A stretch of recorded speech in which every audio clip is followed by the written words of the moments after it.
ತುಳುನಾಡಿನ ಇತಿಹಾಸ ಪ್ರಸಿದ್ಧ ಶ್ರೀ ಕ್ಷೇತ್ರ ಕಟೀಲಿನ ದುರ್ಗಾ ಪರಮೇಶ್ವರಿ ಅಮ್ಮನವರ ವಾರ್ಷಿಕ ಉತ್ಸವ ಸಂಭ್ರಮದಿಂದ ನಡೆಯಿತು.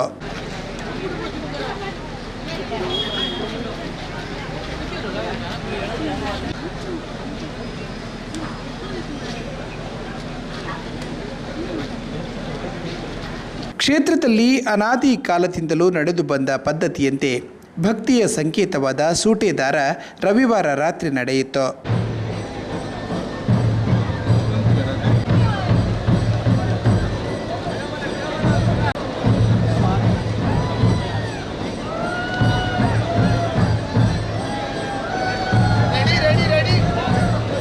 ಮುಂಜಾವಿನ ವೇಳೆಯಲ್ಲಿ ನಡೆಯುವ ಸೂಟೆದಾರವನ್ನು ನೋಡಲು ಸಾವಿರಾರು ಸಂಖ್ಯೆಯಲ್ಲಿ ಭಕ್ತರು ಆಗಮಿಸುತ್ತಾರೆ.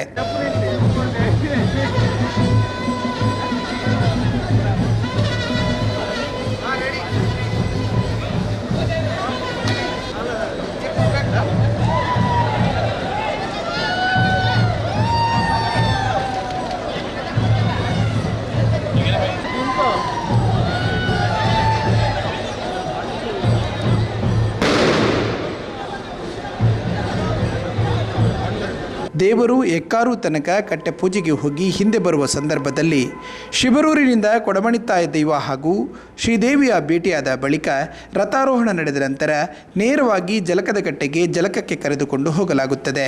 ಜಲಕವಾದ ಬಳಿಕ ದೇವಸ್ಥಾನಕ್ಕೆ ಸಂಬಂಧಪಟ್ಟ ಅತ್ತೂರು ಕೊಡೆತ್ತೂರು ಗ್ರಾಮದವರು ಈ ಸೂಟೆದಾರ ಅವಭೃತದ ಅಗ್ನಿಕೇಳಿಯಲ್ಲಿ ಭಾಗವಹಿಸುತ್ತಾರೆ.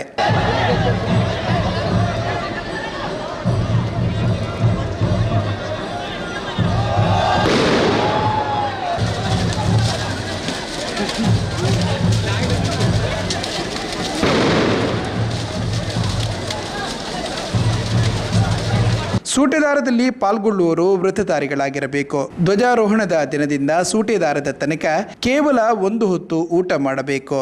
ಮೀನು, ಮಾಂಸ, ಮದ್ಯಪಾನ ಸೇವನೆ ಮಾಡುವಂತಿಲ್ಲ. ಇದು ಹಿರಿಯರಿಂದ ನಡೆದು ಬಂದ ಕಟ್ಟುಪಾಡು.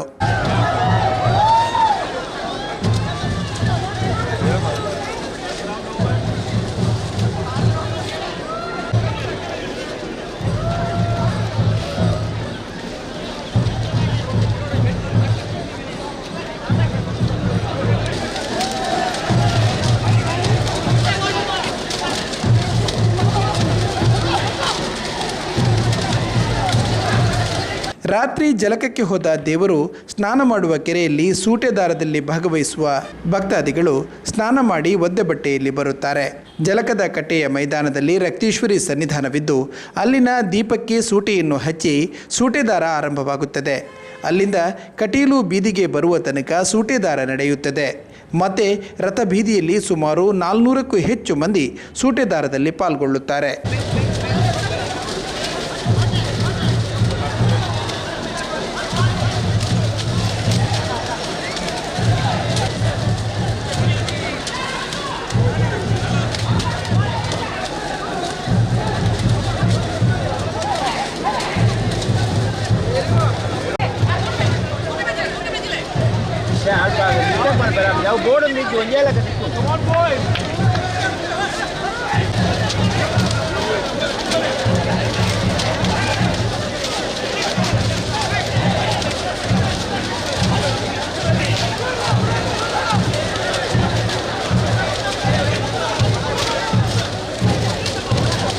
ಸೂಟೆದಾರವಾದ ಬಳಿಕ ದೇವಸ್ಥಾನದಲ್ಲಿ ದೊಡ್ಡ ಹಂಡೆಯಲ್ಲಿ ತೀರ್ಥ ಮಾಡಿ ಇಟ್ಟಿರುತ್ತಾರೆ.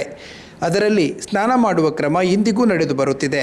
ಬೆಂಕಿ ಆಟದಲ್ಲಿ ಭಾಗಿಯಾದವರಿಗೆ ಗಾಯವಾದಲ್ಲಿ ಈ ತೀರ್ಥದಲ್ಲಿ ಮಿಂದು ಬಂದರೆ ವಾಸಿಯಾಗುತ್ತದೆ ಎಂಬ ನಂಬಿಕೆ ಇದೆ. ಬಳಿಕ ಇಲ್ಲಿನ ಗ್ರಾಮದ ಭಕ್ತರಿಗೆ ವ್ರತಧಾರಿಗಳಿಗೆ ಪ್ರಸಾದ ನೀಡಲಾಗುತ್ತದೆ. ದೇವರ ಕಟ್ಟೆ ಪೂಜೆಯಾದ ಬಳಿಕ ಅಲ್ಲಿ ಬಲಿಯಾಗಿ ಧ್ವಜ ಅವರೋಹಣಗೊಳ್ಳುವುದು ಕ್ರಮವಾಗಿದೆ.